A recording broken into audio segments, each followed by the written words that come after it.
Hello students, welcome back to the analysis hub.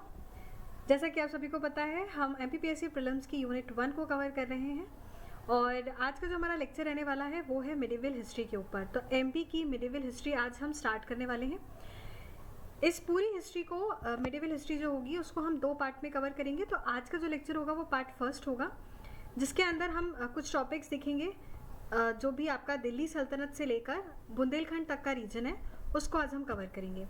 तो चलिए आप और मैं स्टार्ट करते हैं और हम इस जर्नी को बहुत ही रिलैक्स होकर और बहुत अच्छे से समझने वाले हैं। So just let's start. चलिए, तो कुछ इस तरह से रहेगा आपका मिडिवल हिस्ट्री का फर्स्ट पार्ट, राइट। अभी हमको देखना ये है कि सबसे पहले तो क्या क्या चीज़ें हैं जो हमको पढ़नी है, राइट। चलिए तो देख लेते हैं एक बार। देखिए, मिडिवल हिस्ट्री ऑफ एमपी में ना हम जैसे कि हमने अपने जो सिलेबस ओवरव्यू जब हम देख रहे थे तो उसमें हमने डिस्कस किया था।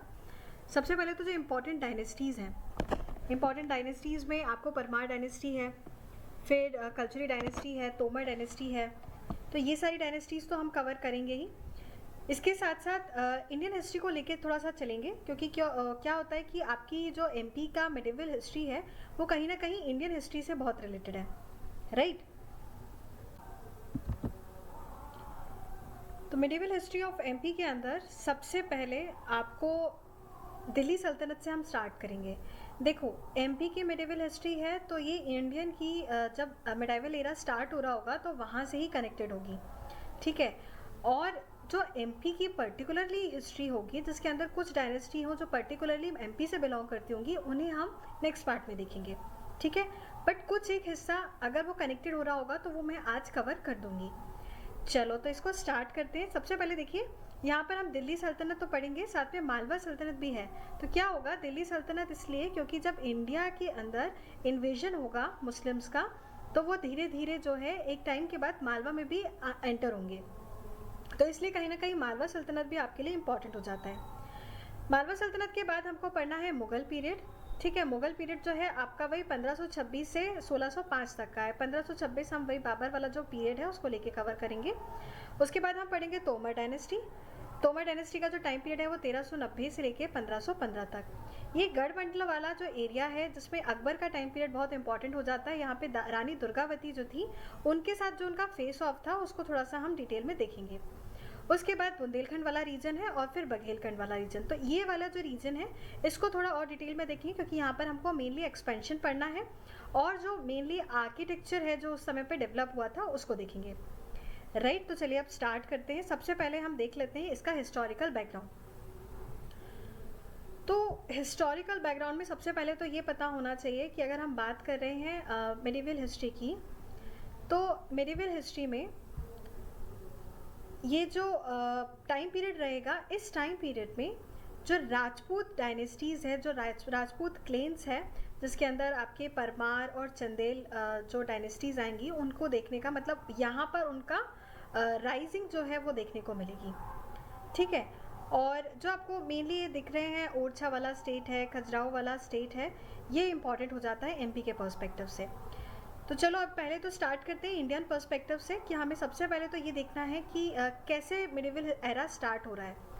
तो यहाँ पर क्या देखेंगे कि जो आपके तुर्क हैं, ठीक है, उनका इन्वेजन देखेंगे। देखो सबसे पहले क्या, ये आपको इंडिया का मैप दिख रहा है। इंडिया के मैप के अंदर ये वाला है हमारा सिंध वाला रीजन।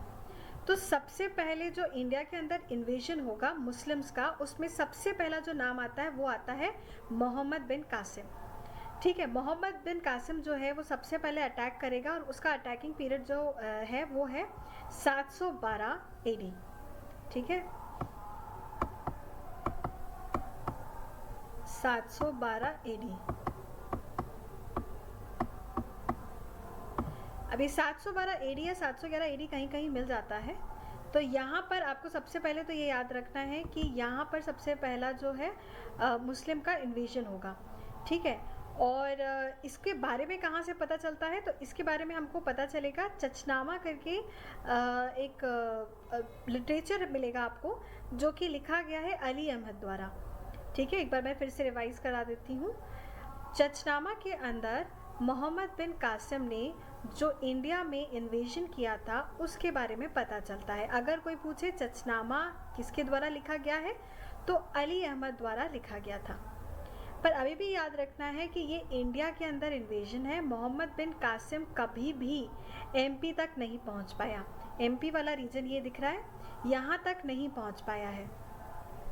अच्छा, जब वो यहाँ पे पहुंच रहा था तो इससे क्या हो रहा था, ये वाले जो एरिया है जैसे गुर्जर प्रतिहार वाला एरिया है, कन्नौज वाला एरिया है, ठीक है, फिर साउथ में हम यहाँ पे देख रहे हैं, देखो ये चालुक्य है, गंगा चोला, ये यहाँ पर जो रूलर्स थे, ठीक है, जो यहाँ के नेटिव रूलर्स थे, जब उन्होंने देखा कि यहाँ पर इन्वेजन हो रहा है और हो सकता है कि उनकी टेरिटोरियल बाउंड्रीज में भी वो इन्वेजन हो, तो उससे पहले वो लोग अपने आप में तैयार हो चुके थे। तो हमको ये समझना है कि हम यहाँ पर प्रिपेयर हो रहे हैं उनसे लड़ाई के लिए, ठीक है।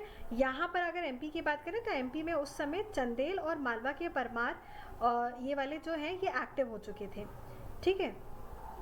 तो ये वाली आपको जो ओवरव्यू है ये आपको समझ में आ गया होगा कि कैसे हम अपनी मिडिवल एरा को स्टार्ट कर रहे हैं। चलो अब आगे देखते हैं। तो आगे अब हम ये देख लेते हैं,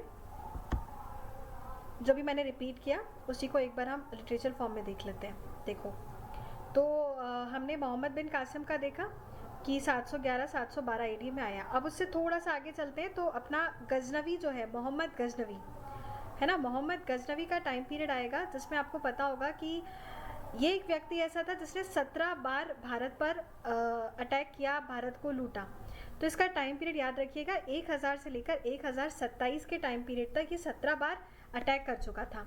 और यहाँ पर ये जो हिंदू शाही वाला एरिया दिख रहा है आपको, इनके साथ इसका फेस ऑफ हुआ था, ठीक है, मतलब यहाँ पर युद्ध की नीति बनी हुई थी तब, क्योंकि हमने जैसे भी अभी बात करी कि यहाँ पर जो रूलर्स थे वो एक्टिव हो गए थे, तो उसमें अब नाम आएगा आपका राजा भोज का। तो राजा भोज जो थे परमार डायनेस्टी से बिलोंग कर रहे थे, और हमने अभी देखा कि परमार डायनेस्टी भी कहीं ना कहीं अवेयर था अटैक के लिए, तो उन्होंने हेल्प भेजी थी। ये आपको याद रखना है अगर पूछा जाए कि हिंदू शाही को उस समय सपोर्ट किसने किया था, तो परमार जो राजा थे, राजा भोज, उन्होंने हेल्प भेजी थी किसको, हिंदू शाही को, ताकि वो महमूद गजनवी से लड़ सके, ठीक है। तो ये हमने टाइम पीरियड देखा। अब 1020 में जो है यहाँ पर, ठीक है, अभी हमने देखा था मोहम्मद बिन कासिम ने अटैक किया पर वो एमपी तक नहीं पहुँच पाया, पर 1020 में जब गजनी ने अटैक किया तो वो एमपी में अटैक हुआ था और उसका फेस ऑफ हो रहा है विद्याधर के साथ, ठीक है। यहाँ पर विद्याधर राजा हैं, उनके साथ अटैक होगा। फिर 1021 में फिर से अटैक होता है, जिसमें क्या होता है कि जो दोनों की सेनाएं हैं वो लौट जाती हैं, ठीक है। पर फिर यहाँ पे टाइम पीरियड इंपॉर्टेंट हो जाता है 1022 का, ठीक है, जिसमें क्या होगा, फिर से जो गजनी है वो अटैक करेगा, पर यहाँ पर होगी अब संधि, पीस ट्रीटी होगी, जिसके अंदर क्या होगा, जो इसने 15 किले लूटे थे ना, 15 forts which he won, he return back to Vidyadhar, और विद्याधर क्या करेगा, उसके बदले में उसको एक हैवी कंपनसेशन या हम धन संपदा बोल सकते हैं, तो धन संपदा वो लौटा देता है।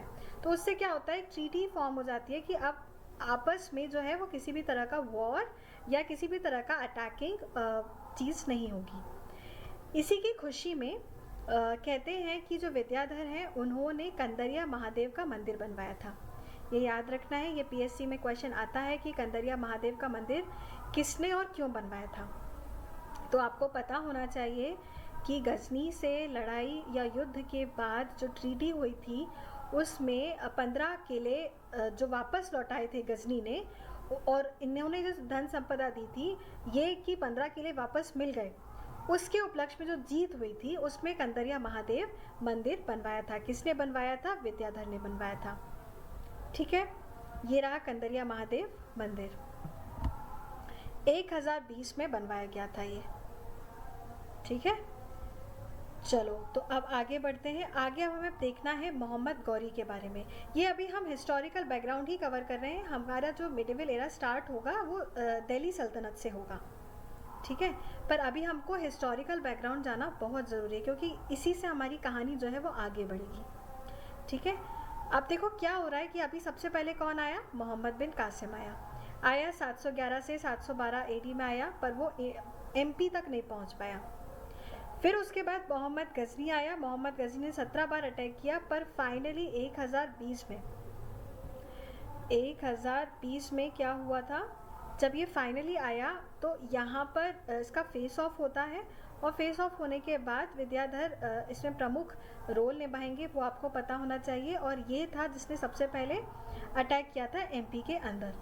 अब बात आ गई मोहम्मद गौरी की, तो मोहम्मद गौरी का टाइम पीरियड एक बार देख लेते हैं। 1195 याद रखिएगा। यहाँ पर वो ग्वालियर पे अटैक कर रहा है। तुगरिल जो है, ये देखिए इसके साथ, ये तुगरिल कौन था, मोहम्मद गौरी जो था रूलर था, है ना, घुरीद एम्पायर, ये आप देख सकते हैं।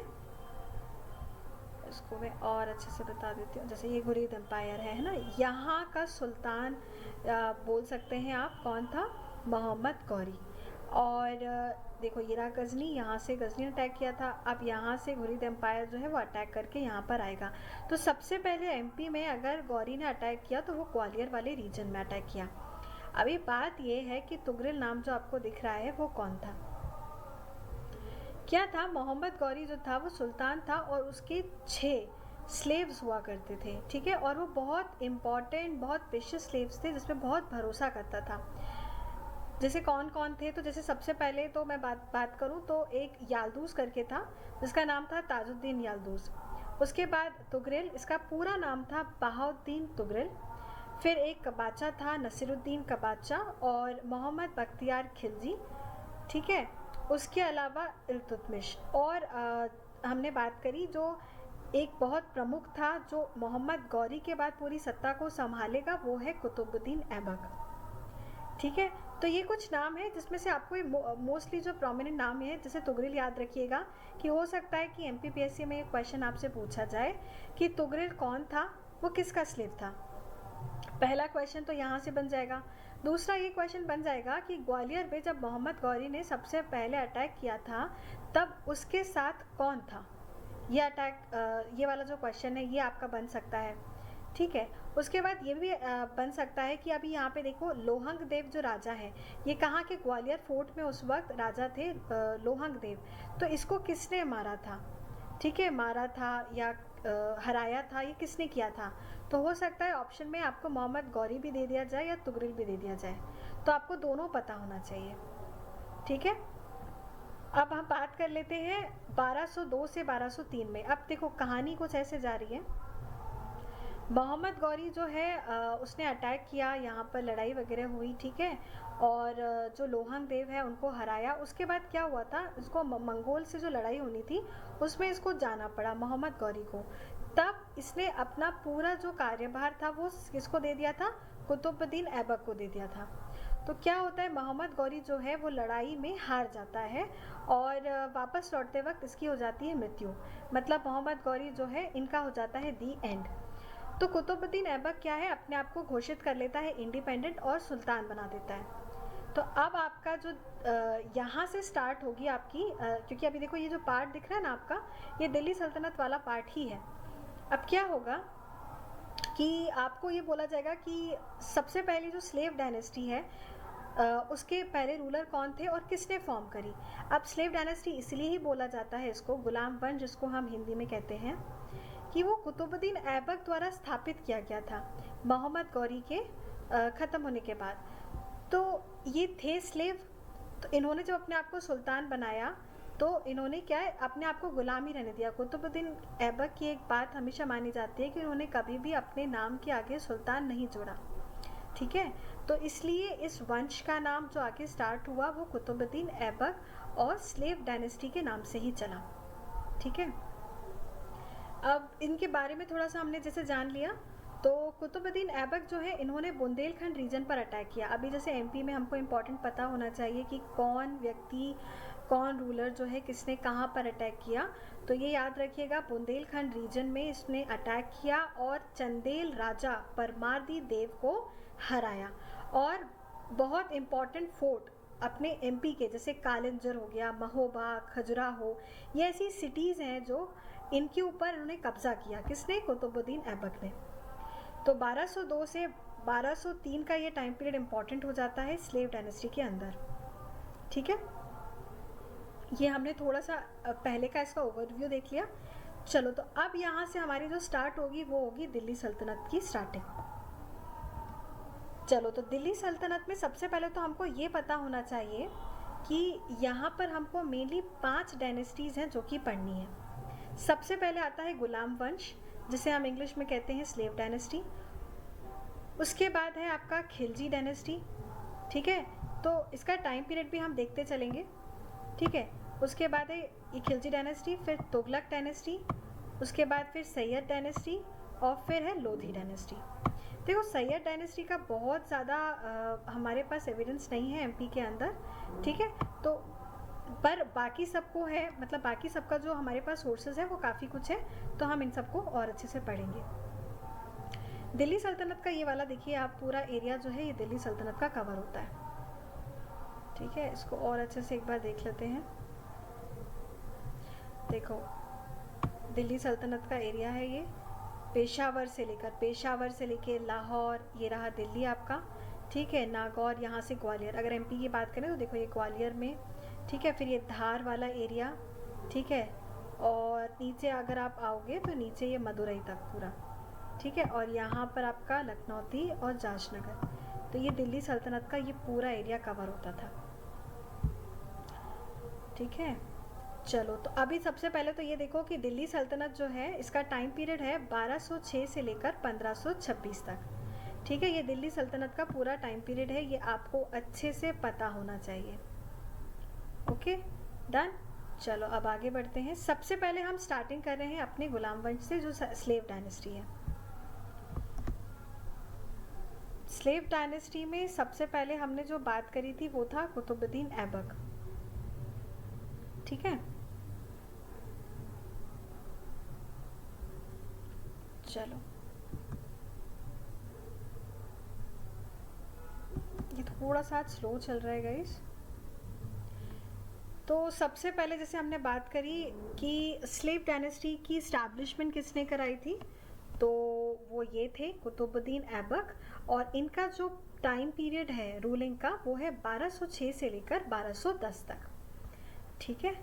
और ये पहली ऐसी डायनेस्टी थी जिसने दिल्ली सल्तनत पर राज किया था, तो ये यहाँ से आपकी जो है वो स्टार्टिंग हो रही है, ठीक है।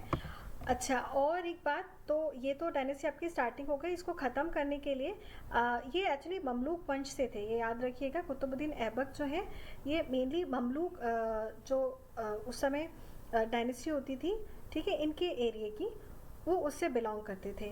तो जलालुद्दीन जो है आपके खिलजी वंश के, वो ओवरथ्रो करेंगे स्लेव डायनेस्टी को बाद में।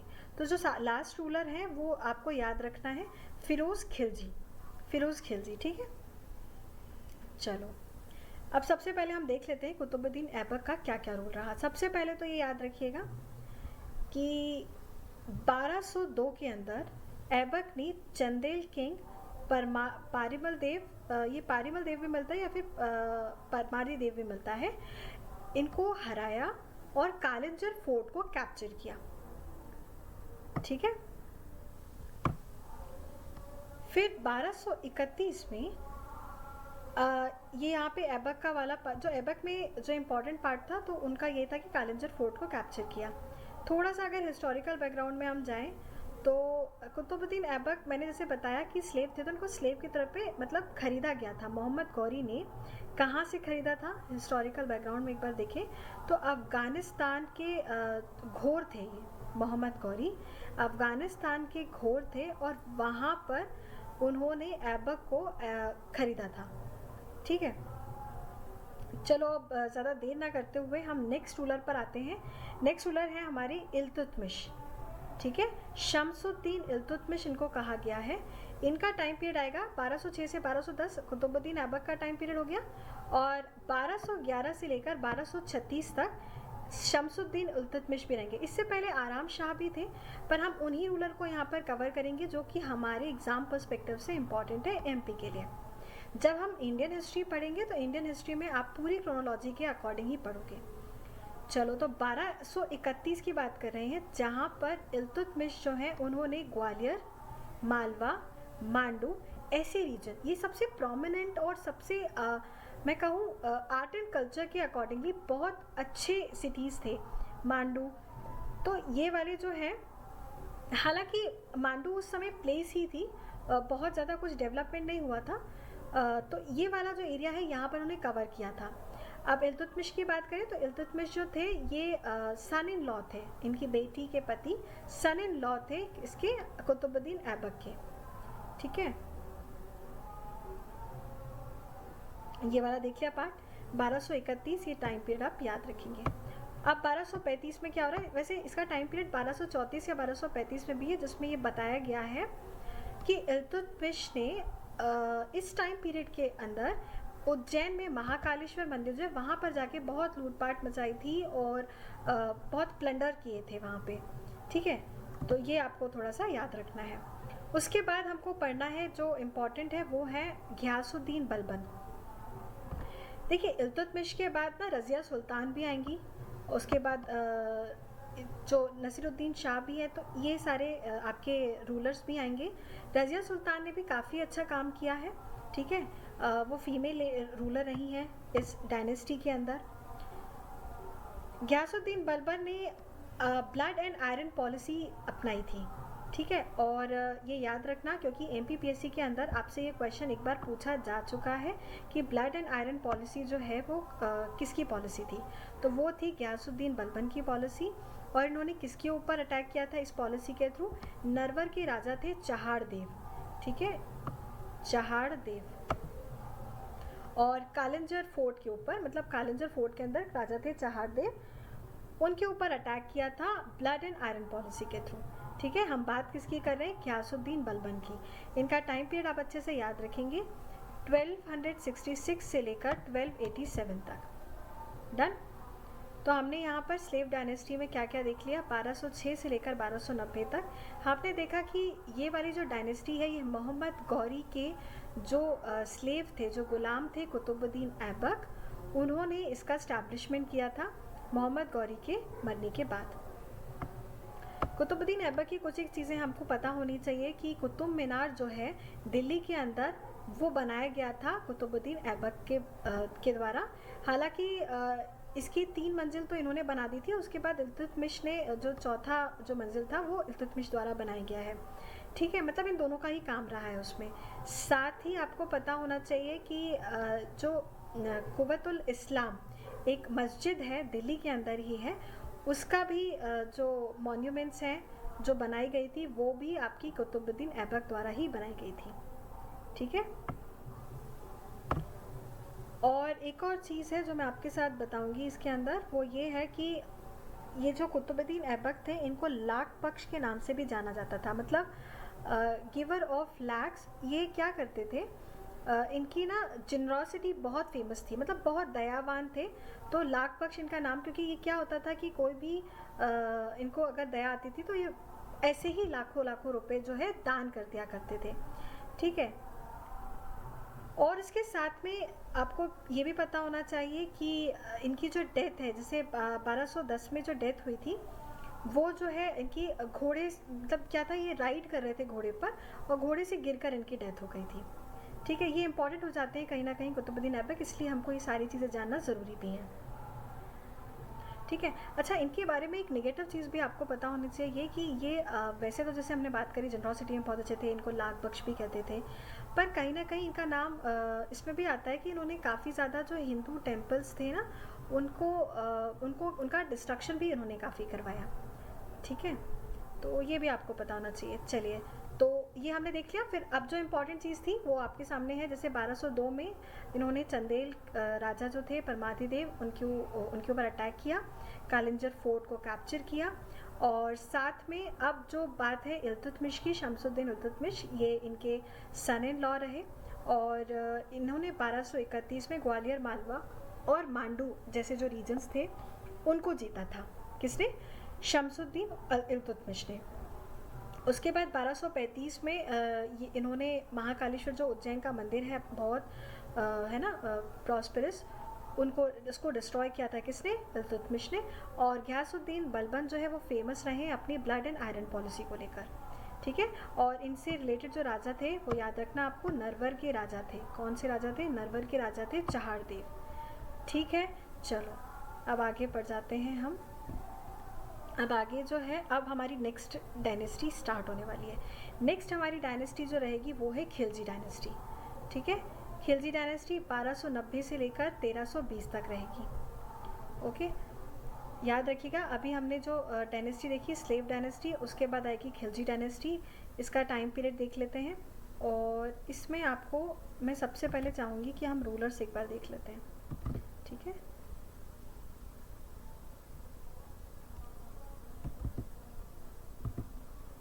एक सेकेंड गाइस।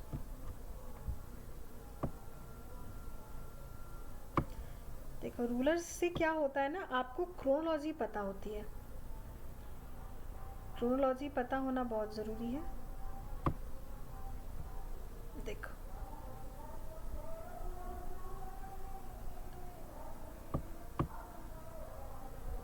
क्रोनोलॉजी, अभी नवरात्र चल रहे हैं तो यहाँ पर जगराता भी चल रहा है, तो इस वजह से आपको हो सकता है कि कुछ वॉइस में प्रॉब्लम है। ठीक है, बट मेनली हमारा काम है सुनना, तो आप मेरी वॉइस पर फोकस रखिएगा तो कुछ प्रॉब्लम नहीं आएगी। चलो, तो हम रूलर्स देख रहे थे। सबसे पहले आएंगे जलालुद्दीन। जलालुद्दीन का जो टाइम पीरियड है वो 1290 से 1296 का टाइम पीरियड है। फिर आते हैं अलाउद्दीन पर, इनका टाइम पीरियड आएगा 1296 से 1316। फिर सिहाबुद्दीन आएंगे 1316 से आएंगे 1320 तक, ये आपके आएंगे कुतुबुद्दीन। ठीक है, चलो अब हम इसको थोड़ा सा हाइड कर देते हैं वापस से। ठीक है, चलो अब हमको स्टार्ट करना है मेनली जलालुद्दीन से। तो जलालुद्दीन जो है ये आपको याद रखना है फाउंडर है किसके? खिलजी डायनेस्टी के, है ना। और इन्होंने जो अपनी लूटपाट मचाई थी वो कहाँ पे मचाई है? मांडू के अंदर। और एक ग्वालियर के अंदर रेस्ट हाउस पे उन्होंने बनवाया था। देखो अभी सबसे पहले तो आप ये समझो कि आपकी खिलजी डायनेस्टी 1290 से लेकर 1320 तक है। मैं ये बार बार आपको इसलिए बोल रही हूँ तो ताकि आपको ना क्रोनोलॉजी भी याद रहे और टाइम पीरियड भी याद रहे। तो क्या होता है ना, एग्ज़ाम में जब अगर ऐसे क्वेश्चन आते हैं तो हमारे पास क्या है, एक जो टाइम पीरियड वाला कैलकुलेशन है ना वो अच्छा चलता है। ये है आपका पूरा खिलजी डायनेस्टी का एरिया। ठीक है, अभी इसमें देखो ये गोंडवाना वाला पीरियड, ये वाला जो गोंडवाना वाला जो एरिया है ना, ये दूर है। ग्वालियर वाला एरिया देखो आप आ रहा है इसके अंदर। और हम इसी की बात कर रहे हैं कि ग्वालियर में जो आपके जलालुद्दीन हैं उन्होंने ग्वालियर में रेस्ट हाउस बनवाया था। और मांडू के अंदर इन्होंने लूटपाट मचाई थी। किसने? जलालुद्दीन ने। जलालुद्दीन हमारे पहले खिलजी डायनेस्टी के रूलर होंगे। ठीक है, जलालुद्दीन के बाद क्या है? अलाउद्दीन खिलजी आएंगे। अलाउद्दीन खिलजी कौन थे? अलाउद्दीन खिलजी इनके सन इन लॉ थे, राइट। इनके बेटी के पति थे, राइट, इनके दामाद हुए।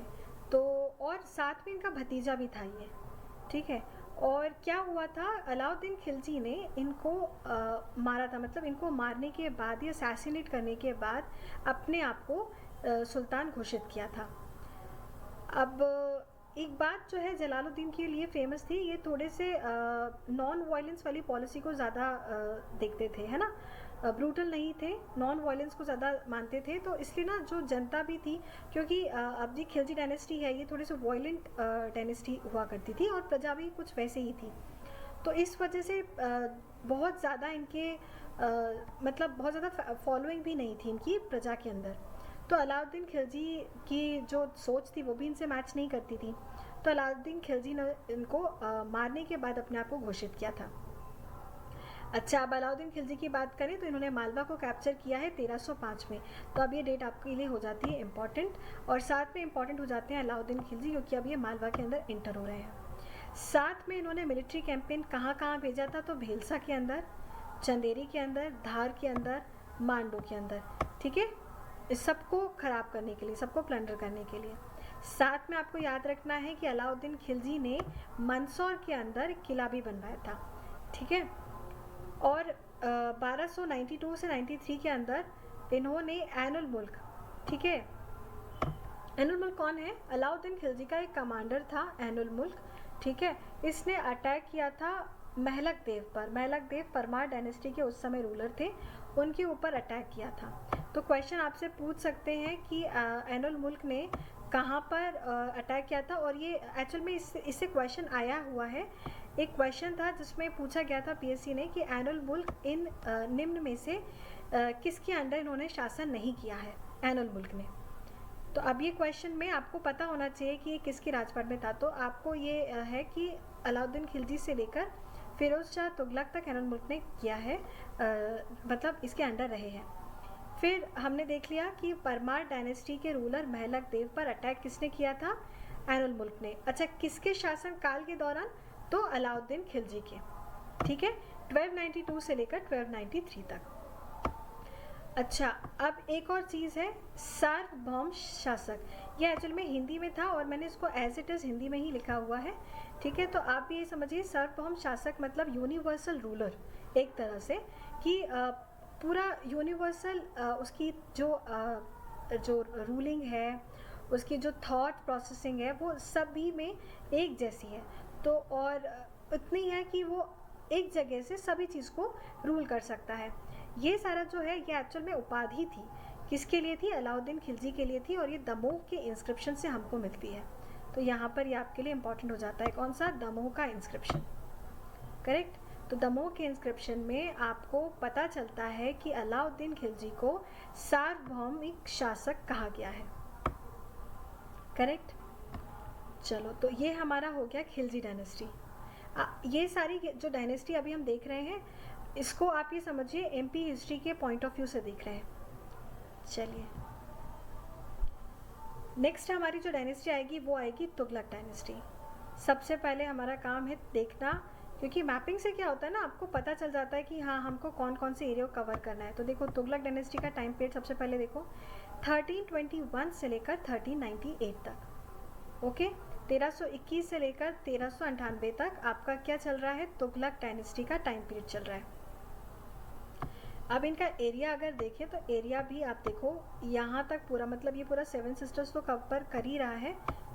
इसके अलावा पाओगे तो यहाँ पर देखो एमपी का इतना वाला पोर्शन ये कवर हुआ और ये पूरा साउथ तक कवर हुआ है, ठीक है। तो ये आपका तुगलक डायनेस्टी का एरिया हमने देख लिया। अब यहाँ पर सबसे पहले आप रूलर्स देखिए। तो यहाँ पर मेनली 3 रूलर्स हमको पढ़ने हैं। गयासुद्दीन तुगलक आएंगे, या फिर इनको गाजी मलिक भी कहते हैं। इनका टाइम पीरियड देखिए 1320 से लेकर 1325 तक, तो 5 साल का ही इनका टाइम पीरियड रहा है। Ghiyasuddin Tughlaq, he is the founder of Tughlaq dynasty. Then we have Muhammad bin Tughlaq from 1325 to 1361। इनका कार्यकाल लंबा रहा है और इनके कार्यकाल में काफ़ी कुछ चीज़ें भी हमें पढ़नी है। उसके बाद हम पढ़ेंगे फिरोज़ शाह तुगलक के बारे में, ठीक है। फिरोज़ शाह तुगलक में 1351 से लेकर 1388 तक का इनका टाइम पीरियड रहा है, ठीक है। इनके टाइम पीरियड पर एक बुक है तारीख़ फिरोज़ शाही, ठीक है, हो सकता है आपने सुनी हो। और ये जो तारीख़ फिरोज़ शाही है ये बर्नी की किताब है, जिसके अंदर हमको ये सब चीज़ें पता चलती हैं। किसके बारे में पता चलता है? फिरोज़ शाह तुगलक के बारे में पता चलता है, ठीक है। और उनके कुछ कैंपेन्स हैं, उनके बारे में पता चलेगा। तो ये बुक भी इम्पॉर्टेंट हो जाती है। चलिए, तो अब इसके बारे में थोड़ा सा देख लेते हैं। सबसे पहले तो बटियागढ़ का इंस्क्रिप्शन आपको देखना ज़रूरी है और ये इम्पॉर्टेंट है। ये बटियागढ़ का इंस्क्रिप्शन जो है गयासुद्दीन तुगलक के बारे में बताता है कि इन्होंने दमोह के अंदर एक पैलेस बनवाया था, ठीक है। तो दमोह के अंदर एक पैलेस बनवाया था, किसने बनवाया था? गयासुद्दीन तुगलक ने बनवाया था। ये पता कहाँ से चलता है? बटियागढ़ के इंस्क्रिप्शन से पता चलता है, इम्पॉर्टेंट है। Next we have Muhammad bin Tughlaq, जिनके बारे में ये फेमस था कि इन्होंने ही, अभी आपको दिख रहा है ये पावर कंसोलिडेशन, इसको कहते हैं क्या? इतना सारा जो एरिया है इसको कंसोलिडेट करने वाला अगर कोई रूलर रहा तुगलक डायनेस्टी के अंदर तो वो मोहम्मद बिन तुगलक थे। इन्होंने क्या किया था? दिल्ली सल्तनत जो थी उसको कंसोलिडेट किया था और मालवा और चंदेरी से, ठीक है। फिर फिरोज़ शाह तुगलक के बारे में बात करें तो फिरोज़ शाह तुगलक जो है ये दुलानीपुर सागर, इसके यहाँ पर दुलानीपुर सागर के अंदर यहाँ पर इनके बारे में पता चलता है। फिरोज शाह तुगलक ने एमपी के अंदर इनका रोल रहा है। मतलब आप ये समझिए कि सागर कहाँ है, एमपी में है, तो सागर में इनका कार्यकाल रहा है, इनका आना रहा है, तो ये पता चल रहा है हमको दुलानीपुर से। ठीक है,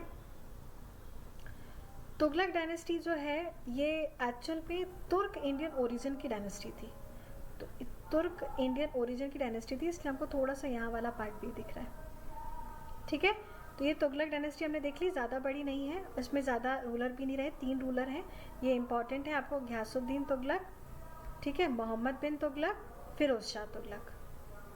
ठीक है, चलो फिर उसके बाद अब हमारी जो नेक्स्ट डायनेस्टी है, हमने 3 डायनेस्टी यहाँ तक कवर कर ली। सबसे पहले सैयद डायनेस्टी कवर करी, फिर उसके बाद हमने खिलजी डायनेस्टी कवर की है, उसके बाद हमारी ये तुगलक डायनेस्टी थी। अब हमारी है sorry, I am very sorry, Syed dynasty तो अब हमें पढ़नी है। हमारी स्लेव डायनेस्टी थी, अगर मैंने सैयद बोल दिया हो तो this is slave dynasty. Okay, फिर सैयद डायनेस्टी है और उसके बाद हमारी लोधी डायनेस्टी आएगी। उसके बाद हमारा जो पीरियड है वो कहाँ पहुँच जाएगा, सीधा मुगल वाले में। ठीक है, चलो अब पढ़ लेते हैं सैयद में। तो सैयद में जैसे मैंने आपको पहले ही बताया, बहुत ज़्यादा चीज़ें नहीं मिल रही हैं, बट हाँ पढ़ना तो है। थोड़ा सा हम इसमें देख लेते हैं क्या हुआ था कि बहुत सारे सैयद डायनेस्टी का सबसे पहले तो टाइम पीरियड देखो, 1414 से लेकर 1451 तक का है। ठीक है, ये है आपका 14 से लेकर आपका 1451 तक का। इसमें ये है कि इसी डायनेस्टी के टाइम पीरियड पे बहुत सारी जो छोटी छोटी डायनेस्टी है उनका डेवलपमेंट स्टार्ट हो गया था। जैसे आपने देखा तोमर डायनेस्टी हो गई, है ना, मालवा सल्तनत वाला जो है प्रॉपर, क्योंकि अभी क्या चल रहा है आपका, दिल्ली सल्तनत चल रहा है, तो ये इंडियन पर्सपेक्टिव से हमने देख लिया। पर हमने ये भी तो देखा है ना कि कहीं ये जैसे अलाउद्दीन खिलजी का हमने देखा कि मालवा सल्तनत के अंदर पार्ट रहा है। फिर हमने घियासुद्दीन तुगलक के बारे में भी देखा। तो ये मालवा सल्तनत के अंदर आ रहे हैं, तो मालवा सल्तनत के अंदर भी जो डायनेस्टीज़ हैं वो भी कहीं ना कहीं डेवलप हो रही हैं उसी टाइम पीरियड पे। तो ये कंटेम्प्रेरी जो रहेगा मालवा सल्तनत, उसको हमें देखना ही है। चलो, तो ये सैयद डायनेस्टी ही ऐसा टाइम पीरियड था जहाँ पर ये वाली जो डायनेस्टी है ग्वालियर के अंदर, तोमर डायनेस्टी जैसे मैंने बात करी, तो ये सब डेवलप हो रही थी। तो अब हमें पढ़ना है लोधी डायनेस्टी। ठीक है, लोधी डायनेस्टी का हमने टाइम पीरियड देखना है 1451 से लेकर 1526 तक। इसका एक बार एरिया देख लो आप। तो ये देखो यहाँ पर आपका क्या क्या कवर हो रहा है, ग्वालियर वाला एरिया, ये चंबल वाला एरिया पूरा, ठीक है, सहारनपुर इधर तक, तो ये वाला आपका जो एरिया है ये पूरा कवर हो रहा है। ठीक है, लोधी डायनेस्टी। ठीक है, 1321 से लेकर 1398 तक। डन। चलो, ये मुझे ऐसा लगता है टाइम पीरियड ने कुछ टाइम पीरियड आप लोग ये नहीं लीजिएगा। चलो, अब आ जाते हैं सबसे पहले। तो देखो, सबसे पहले तो फाउंडर आपको पता होना चाहिए। लोधी डायनेस्टी में हमको 3 मुख्यतः जो रूलर्स हैं उनको पढ़ना है। सबसे पहले आएंगे बहलोल लोधी, उसके बाद सिकंदर लोधी और तीसरे हैं इब्राहिम लोधी। बहलोल लोधी जो है वो है फाउंडर। ठीक है, और बहलोल लोधी ने क्या किया था, मान सिंह तोमर को ग्वालियर में जब अटैक किया था तब हराया था।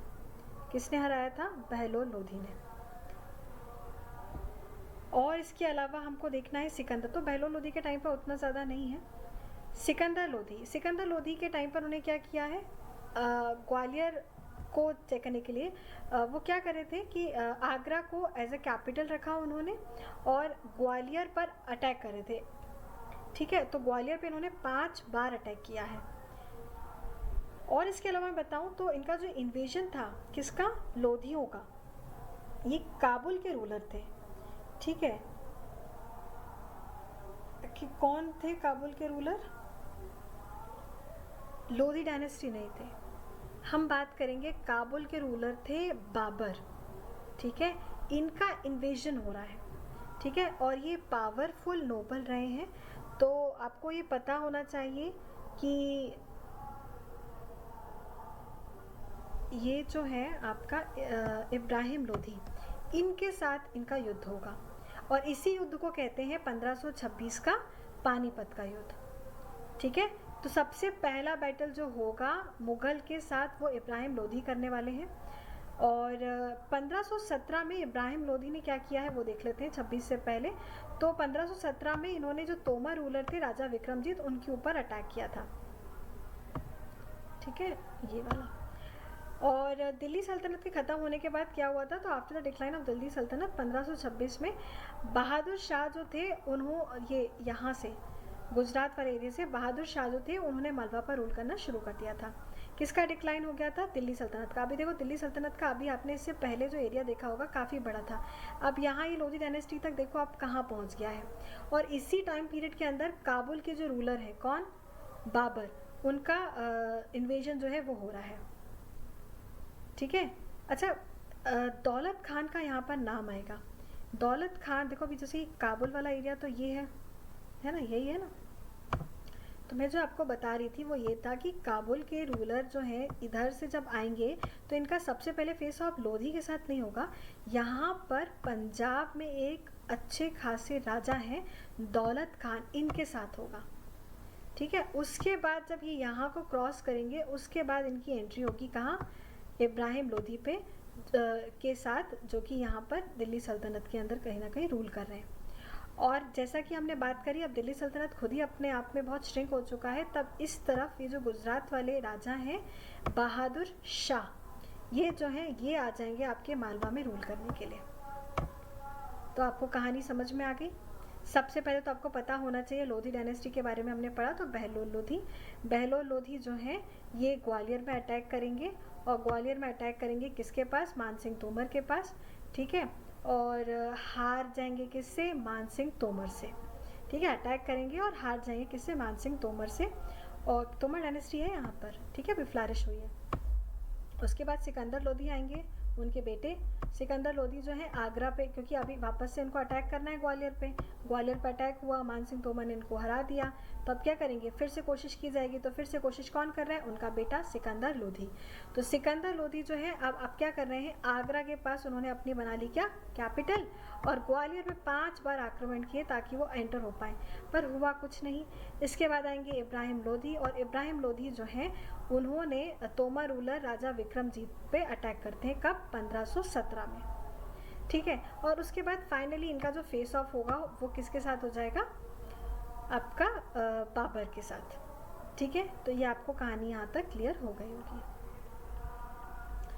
चलो अब आगे देख लेते हैं एक बार। आगे जो है अब हम ये हमारा दिल्ली सल्तनत यहाँ पर हमने ख़त्म कर दिया।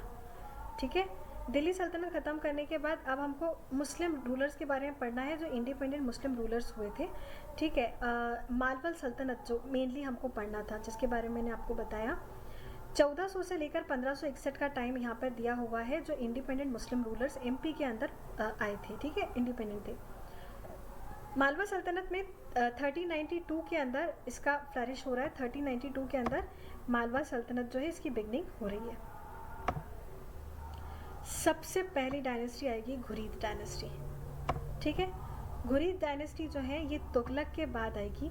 ठीक है, और इसमें जो प्रमुख रूलर हैं वो हैं दिलावर खान गौरी, जो कि इस्टेब्लिश करेंगे, ये एक इंडिपेंडेंट सल्तनत बनाएंगे अपनी। ठीक है, जो कि दिल्ली सल्तनत से अलग होगी और मालवा के अंदर ही इसकी फ्लरिश करेंगे। ठीक है, 1392 में क्या हो रहा है, इन्होंने अपने आप को फ्रीडम ले ली और इंडिपेंडेंट घोषित किया मालवा सल्तनत के अंदर।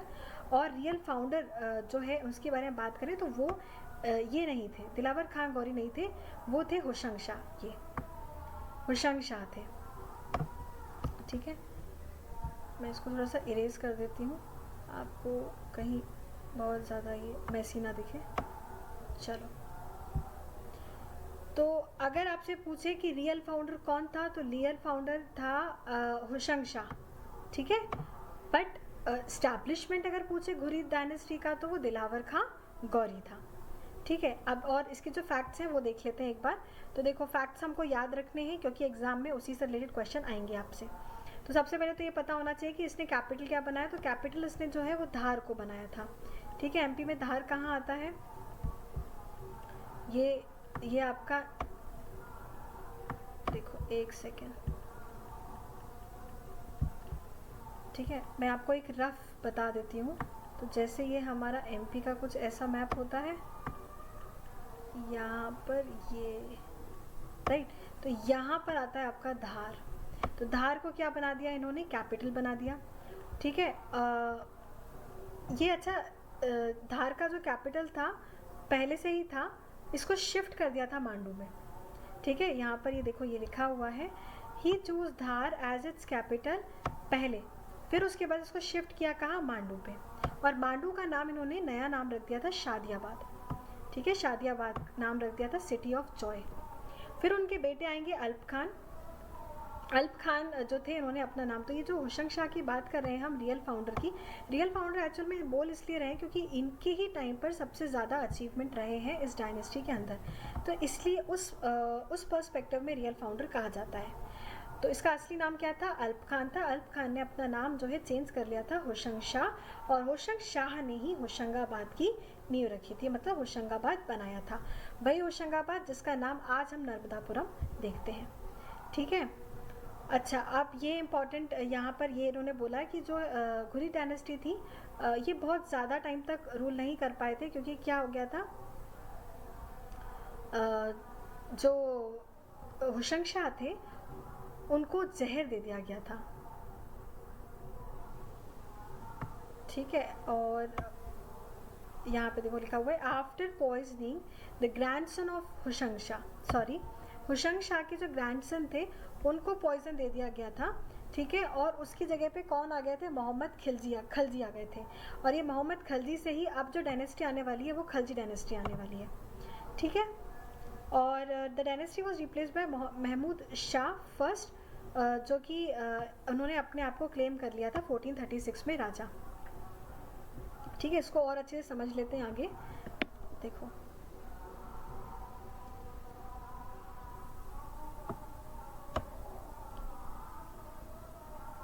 जैसे कि हमने देखा ये जो दिलावर खां गौरी है ना, दिलावर खां गौरी 1401 के अंदर इनके जो बेटे थे इन्होंने अपने आप को इंडिपेंडेंट घोषित किया था। ठीक है, कब, 1401 के अंदर दोनों ने, दिलावर खां गौरी ने और अल्प खान ने अपने आप को क्या कर दिया था, घोषित कर दिया था इंडिपेंडेंट, और उसके बाद घुरी डायनेस्टी का फॉर्मेशन हो गया था। चलो नेक्स्ट आते हैं।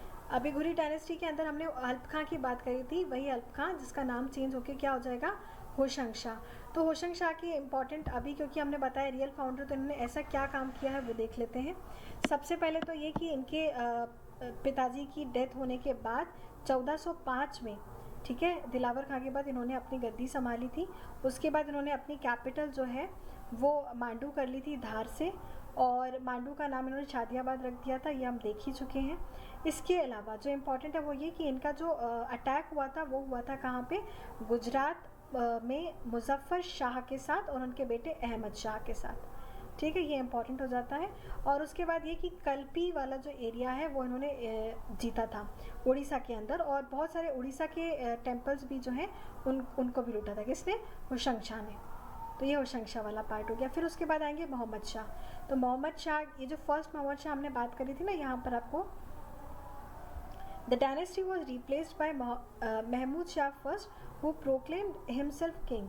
ठीक है, इन्होंने अपने आप को ही क्लेम कर लिया था, किसको, राजा। ठीक है, तो ये होशंग शाह की बात। ठीक है, होशंग शाह जो है ये किसके बेटे थे, दिलावर खां के बेटे थे, आपने देख लिया।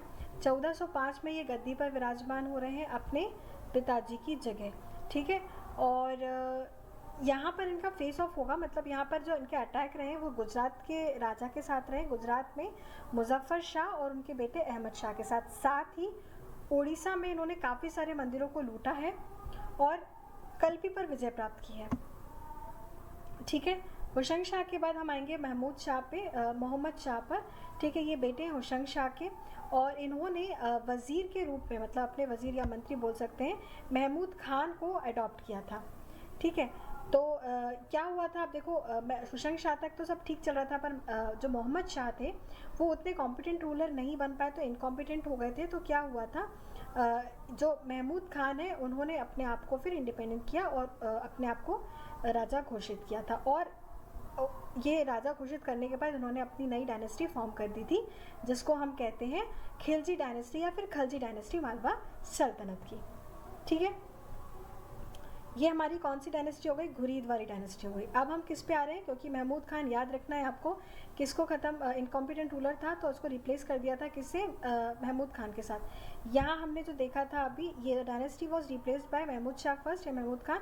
तो ये हिमसेल्फ उसने किंग कर दिया 1436 में, अपने आप को राजा घोषित कर दिया था। किसने? महमूद शाह ने। ये वही वज़ीर है, हम इसी वज़ीर की बात ही कर रहे हैं, ठीक है, 1436 में। ठीक है, 3 रूलर इंपॉर्टेंट हमने कौन कौन से पढ़ लिए? सबसे पहले हमने पढ़ा दिलावर खां गौरी, जिसने क्या किया था? घुरीद डायनेस्टी की स्थापना करी थी मालवा सल्तनत के अंदर। पर अगर आपसे पूछे कि मालवा सल्तनत के अंदर घुरीद डायनेस्टी जो थी उसका रियल फाउंडर कौन था, तो वो था होशंग शाह। ठीक है, होशंग शाह था जिसने कल्पी को जीता था, मतलब उड़ीसा वाले रीजन को जीता था, और साथ में मंदिरों में लूटपाट भी मचाई थी। और साथ में अगर वेस्ट की तरफ जाएं तो होशंग शाह ने वहाँ पर गुजरात के रूलर जो थे मुजफ्फर शाह और उनके बेटे अहमद शाह के साथ जो अटैक थे वो भी फेस किए थे। जब होशंग शाह का काम हो जाता है तब हमारे पास आएंगे जो नेक्स्ट रूलर है मोहम्मद शाह। ठीक है, मोहम्मद शाह क्योंकि अब उतने कॉम्पिटेंट रूलर नहीं रहे तो उनको जो है वो रिप्लेस किया जाएगा उनके वज़ीर के साथ, और वज़ीर जो है वो है महमूद खान। और महमूद खान जब अपने आप को इंडिपेंडेंट घोषित करेगा, रूलर अपने आप में बनेगा, तो वो नई डायनेस्टी को फॉर्म करेगा और उस डायनेस्टी का नाम होगा खलजी डायनेस्टी ऑफ मालवा सल्तनत। तो आई होप ये वाली डायनेस्टी आपको क्लियर हो गई होगी। इसमें बहुत ज़्यादा कुछ नहीं है, जितना मैं बोल रही हूँ उतना उतना आप अगर सुन रहे हो, समझ रहे हो, तो that is more than enough. अब देखो, खलजी डायनेस्टी ऑफ मालवा हम देख रहे हैं, तो खलजी डायनेस्टी का सबसे पहले तो हमको लोकेशन पता होना चाहिए। कभी भी आप हिस्ट्री या ज्योग्राफी जैसे सब्जेक्ट को उठाएं तो सबसे पहले तो आपके पास होना चाहिए मैप, और मैप का सही से लोकेशन। ये आपको थोड़ा क्लैरिटी की वजह से नहीं दिख रहा होगा, बट ओके, ये रहा खलजी। ठीक है, चलो अब खलजी डायनेस्टी में देखो, घुरीद डायनेस्टी जो थी मालवा की उसको रिप्लेस किया था, और जो महमूद शाह था उसने अपने आप को किंग घोषित कर दिया था। ये तारीख भी दी हुई है इसकी 1436 में। ठीक है, खलजी डायनेस्टी तो थी वो 1531 तक रूल कर रही है, मतलब 1436 से लेकर 1531 तक रूल किया है किसने? खलजी डायनेस्टी ने। ठीक है, और इसका जो अब डिक्लाइन है वो देख लेते हैं। तो डिक्लाइन जो है 1519 से स्टार्ट हो चुका था, 31 तक चल गया है, पर इसका जो डिक्लाइन है वो 1519 से हमने देखा कि डिक्लाइन होता रहा है। ठीक है, अब वो क्यों हो रहा था? क्योंकि जो यहाँ पे देखो राजपूत का इन्वेशन होगा।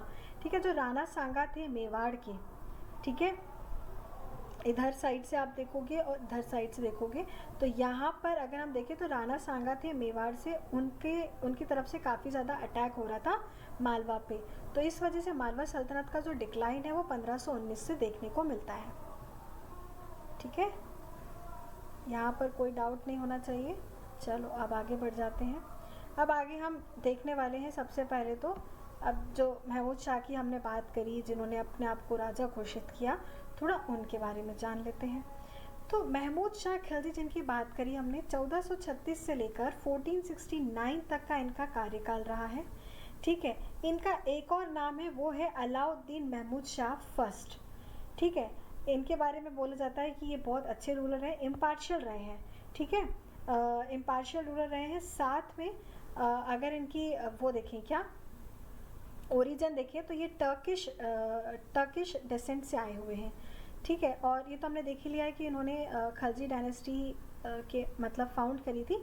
साथ में घुरीद डायनेस्टी के जो रूलर थे, लास्ट रूलर मोहम्मद शाह, उसको ख़त्म करने के बाद साथ में ये जो खलीफा, the khalifa of Egypt declared him sultan, ये आप देख रहे हो, ये जो इजिप्ट में खलीफा हुआ करते थे, ठीक है, उन्होंने इसको सुल्तान डिक्लेयर किया था। और जब ये डिक्लेयर करते हैं ना, तभी कोई रूलर जो है अपने नाम के आगे सुल्तान लगाता है। ठीक है, ये कुतुबुद्दीन ऐबक के साथ भी हुआ था।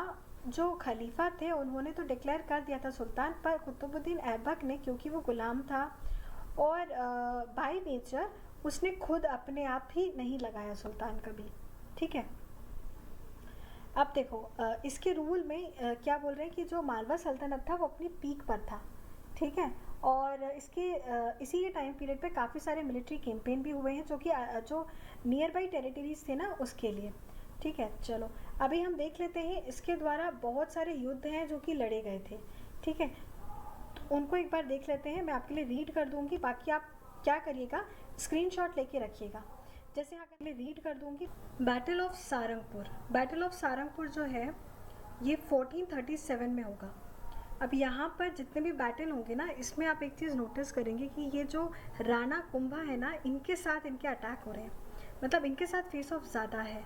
अब हो ये रहा है कि क्या हुआ, जो राणा मोगल थे उनकी लड़ाई हुई राणा कुंभा के साथ। अब इन्होंने क्या कर दिया, ये जो राणा मोगल थे इन्होंने रिफ्यूज ले लिया किसके पास, सुल्तान के पास।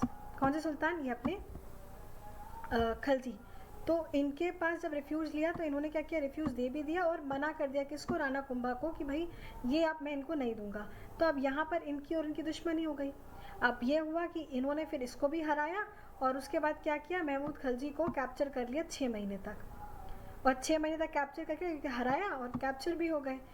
और इसी की उपलक्ष्य में अपनी जीत को सेलिब्रेट करने के लिए राणा कुंभा ने विजय स्तंभ स्थापित किया था, जिसे टावर ऑफ विक्ट्री भी कहते हैं। चलो, तो ये हो गया क्या, बैटल ऑफ सारंगपुर 1437 में। फिर आप देखेंगे बैटल ऑफ मंडलगढ़ और बानस। जो बैटल ऑफ मंडलगढ़ और बानस है, यहाँ पे बहुत सारी बैटल हो रही हैं 1442 से लेकर 1446 तक, जिसके अंदर राणा कुंभा और महमूद खलजी में काफ़ी सारी लड़ाइयाँ आपको देखने को मिलेंगी। राणा कुंभा मेवाड़ के थे, ठीक है।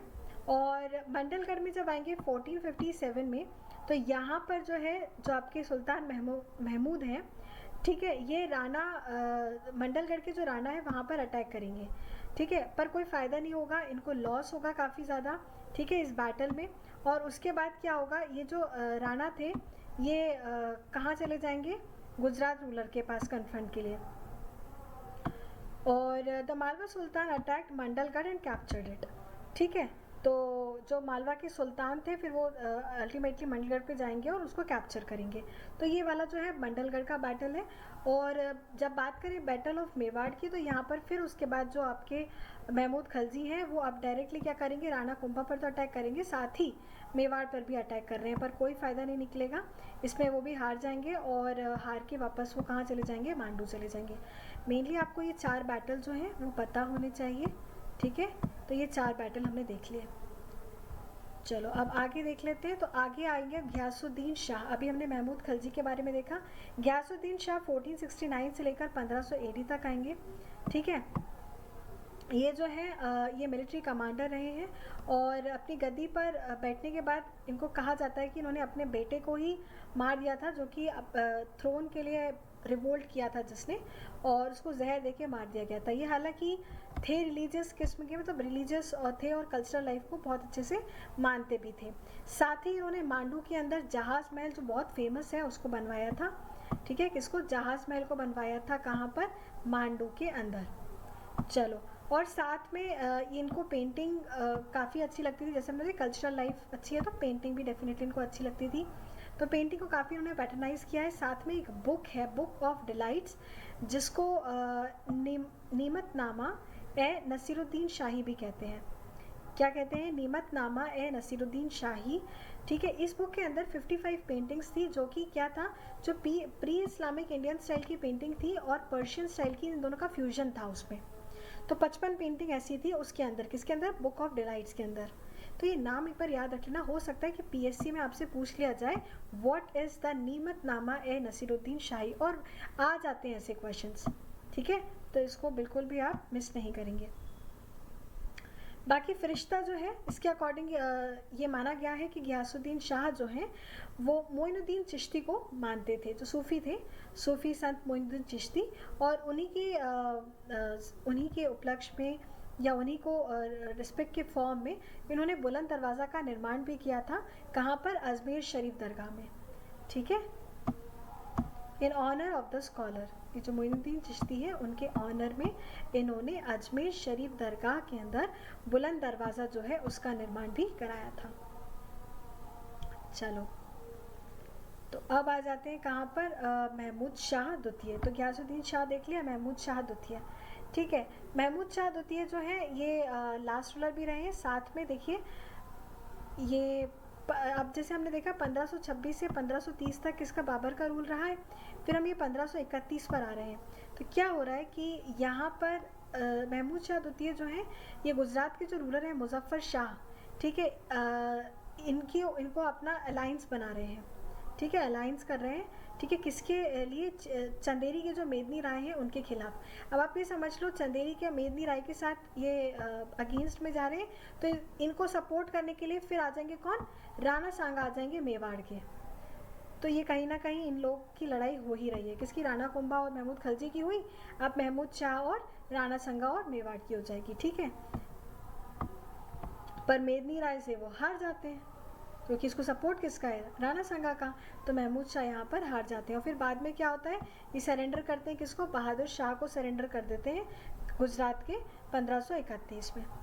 अब यहाँ पर ये समझने वाली बात है, जब हमने पहले देखा था कि जब ये मालवा सल्तनत, दिल्ली सल्तनत का डिक्लाइन हो रहा था, तो गुजरात के जो रूलर्स थे वो आ गए थे मालवा में, और हमने जैसे भी देखा कि 1531 का टाइम चल रहा है, मतलब बाबर का टाइम जा चुका है और हुमायूं का टाइम आ चुका है। तो हुमायूं के टाइम पे 1537 के अंदर जो गुजरात के रूलर्स हैं वो हार जाते हैं।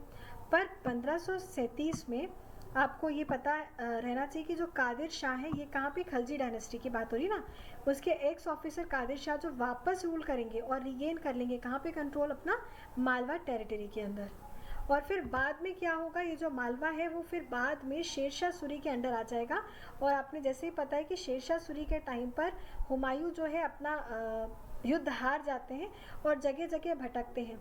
तब क्या होगा? हुमायूं को एक बघेल राजा जो है वो उनको वो देते हैं, क्या? रिफ्यूज देते हैं। बघेल राजा वीर भान सिंह नाम से, ठीक है, वो रिफ्यूज देंगे किसको? हुमायूं को।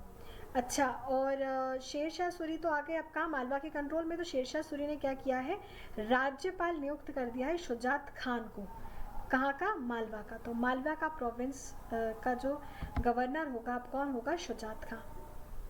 आई होप ये आपको समझ में आ रहा होगा, ठीक है। हमने खिलजी देख लिया, गयासुद्दीन शाह देख लिया, महमूद शाह द्वितीय पे हम बात कर रहे हैं, जिन्होंने गुजरात के मुजफ्फर शाह के साथ अलायंस स्थापित किया था ताकि वो चंदेरी के मेदनी राय के साथ लड़ सके। पर क्या हो गया? चंदेरी के जो मेदनी राय थे उनको सपोर्ट किसका मिल गया? राणा सांगा का मिल गया। और आखिर में हुआ ये कि इनको हारना पड़ा। अब इनको हारना पड़ा और फिर बाद में ये हो जाता है कि हुमायूं का कार्यकाल भी शुरू हो चुका है। तो हुमायूं जो है वो अपना आधिपत्य स्थापित करते ही हैं। उससे पहले ही 1537 में वापस खलजी डायनेस्टी आ जाती है मालवा पे, ठीक है। और खलजी डायनेस्टी के बाद आएंगे सूरी डायनेस्टी, मतलब शेरशाह सूरी। और शेरशाह सूरी जो है वो शुजात खान को मालवा प्रोविंस का गवर्नर नियुक्त कर देता है। अब क्या होगा? शुजात खान के बेटे आएंगे बहादुर शाह, सॉरी बाज बहादुर। तो ये बाज बहादुर जाएंगे, इनका टाइम पीरियड देख रहे हो आप कब का है? इनका टाइम पीरियड आपको दिख रहा है 1555 से लेकर 1561 का, ठीक है। एक्चुअल में आपको ये जो रेड मार्किंग दिख रही है वो इसलिए दिख रही है क्योंकि मैं एक बार रिकॉर्ड कर चुकी थी और ये रिकॉर्ड करने के बाद देखा मैंने कि रिकॉर्ड हुआ ही नहीं है, तो अभी ये सेकेंड रिकॉर्डिंग है आप लोगों के लिए। तो देखो, ये आपको पता होना चाहिए कि जो शुजात खान है इनके बेटे हैं बाज बहादुर, और बाज बहादुर जो हैं ये बहुत अच्छे राजा हैं और काफ़ी काइंड राजा थे, ठीक है। कौन? बाज बहादुर। कहाँ पर इनका आधिपत्य था? मांडू के अंदर। तो अकबर जो है वो आसफ खान को भेजते हैं और पीर मोहम्मद खान को भेज रहे हैं बाज बहादुर को मारने के लिए। क्यों? क्योंकि इनको क्या चाहिए? मालवा सल्तनत चाहिए। अब बाज बहादुर लड़ाई तो कर रहे हैं, पर लड़ाई करते करते क्या होता है? वो हारते हैं, तो वो पहुंच जाते हैं खानदेश, और उनकी जो प्रेमिका रानी रूपमती वो सुसाइड कर लेती है। कहाँ पर? मांडू के अंदर, ठीक है। और ये बैटल कौन सा चल रहा है? बैटल ऑफ सारंगपुर, ये इंपॉर्टेंट है। कब हो रहा है? 1561 में। तो जब ये चीज़ हो जाती है तो फिर क्या होता है? जो बाज बहादुर हैं ये अलग अलग कोर्ट में जाके रिफ्यूज लेते हैं, पर अल्टीमेटली क्या है? फिर अकबर के पास 1570 में आगरा के अंदर ही अपने आप को सरेंडर कर देते हैं। हालांकि बाद में इनको कोर्ट में अपॉइंट होता है, पर फिर इनकी बाद में मृत्यु हो जाती है। मृत्यु होती है तो फिर जो अकबर है वो रानी रूपमती और बाज बहादुर को एक साथ उनकी कब्र दफनाते हैं। तो ये आपका बाज बहादुर जो है लास्ट सुल्तान हो गए मालवा सल्तनत के अंदर। तो ये हमने महमूद खलजी देख लिए, ठीक है। एक बार मैं आपको रिवाइज करा देती हूँ क्योंकि ये जो है थोड़ा सा टफ हो सकता है। देखो हमने खलजी डायनेस्टी पढ़ी थी मालवा की, इससे पहले घुरिद डायनेस्टी पढ़ ली थी, अब खलजी डायनेस्टी पढ़ी थी। उसके अंदर सबसे पहले आपको पढ़ना था महमूद शाह खलजी के बारे में। उसके बाद हमने इसके बैटल देखे, फिर हमने गियासुद्दीन शाह के बारे में पढ़ा, फिर महमूद शाह द्वितीय के बारे में, और महमूद शाह द्वितीय के बारे में हमने पढ़ा है बाज बहादुर के बारे में। ठीक है, बाज बहादुर ने रानी रूपमती महल बनवाया है मांडू के अंदर, बहुत प्यारा महल है रानी रूपमती के लिए। ठीक है, और बाज बहादुर जो है ये लास्ट सुल्तान है किसके, मालवा सल्तनत के। अब इसके बाद जो हमारी कहानी शुरू होगी वो शुरू होगी मुग़ल एरा से, मध्य प्रदेश के मुग़ल एरा से। तो ये आज हम नहीं करने वाले हैं, आज का लेक्चर हम यहीं तक रख रहे हैं। तो आज के लेक्चर में हमने सबसे पहले दिल्ली सल्तनत कवर कर लिया है और अपना मालवा सल्तनत कवर कर लिया है। ठीक है, राइट, एक सेकेंड।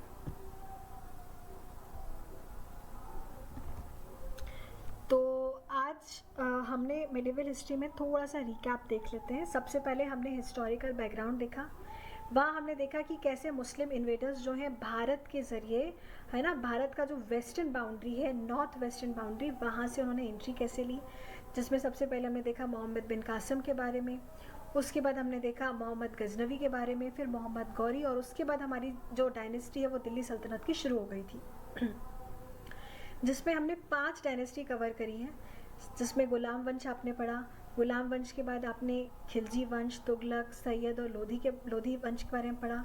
उसके बाद मैंने आपको बताया कि मालवा सल्तनत में भी उसी समय पर जो कंटेम्प्रेरी डायनेस्टीज़ थी वो भी उनका भी डेवलपमेंट हो रहा था। तो हमने फिर मालवा सल्तनत में जैसे घुरिद डायनेस्टी पढ़ी, उसके बाद हमने खलजी डायनेस्टी पढ़ी। ठीक है, तो ये वाली जो डायनेस्टी है इनको देखा, ये इंपॉर्टेंट डायनेस्टीज़ हैं। तो ये अभी क्या है, बहुत ज़्यादा आपके दिमाग में प्रेशर भी नहीं पड़े, और हमारा लेक्चर भी काफ़ी लंबा हो चुका है, तो इस लेक्चर को यहीं तक रखते हैं। अब जो नेक्स्ट लेक्चर होगा उस नेक्स्ट लेक्चर के अंदर हम क्या करेंगे, मुग़ल वाला एरा अपना पूरा कवर कर लेंगे। मुग़ल एरा के साथ कोशिश ये रहेगी कि हम बुंदेलखंड वाला जो हमारी हिस्ट्री रही है, साथ में जो परमार वाली डायनेस्टी है, परमार डायनेस्टी, तोमर डायनेस्टी, कलचुरी वंश, इन सबको कवर कर लें।